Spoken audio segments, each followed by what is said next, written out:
Hey guys, and welcome to the finale of our anniversary week. This is all about the story of how I got started with Opentoonz. And the reason I'm telling you guys this story is because before March 26, 2016, the launch date of Opentoonz, there was no functioning free 2D animation software on the internet. Of course, there were things like Pencil and 2P, but there was no true developed interface for creating large and detailed projects like I wanted. For me as an animator back then, it was really discouraging to see no true animation software that I could use without some difficulty. In fact, though 2D animation is my favorite form of animation, my first experience was with 3D because of the freeware Blender being available. So it was actually a couple days after the public release that I actually found out about Opentoonz. I watched a video about the release and saw that it was previously used by the studio Ghibli. Now to establish some context here, the only exposures to animation I had back then were a couple of trials in mainstream software, so I was still in my early stages of learning. But the first time I ever opened up Opentoonz, I knew that I absolutely hated it. Coming from an Animate CC trial, I thought Opentoonz's interface looked dated and too complex. It was also extremely confusing. Animate CC was pretty straightforward interface-wise,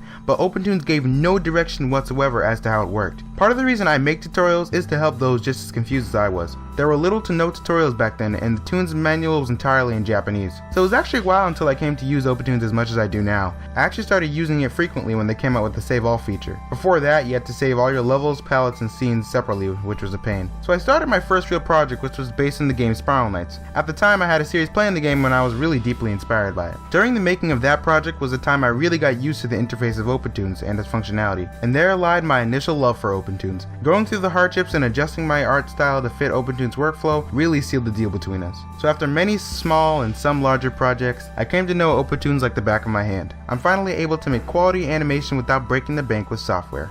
Before, there was no legible way for me to express my love for animation easily. With Opentoonz, all that has changed.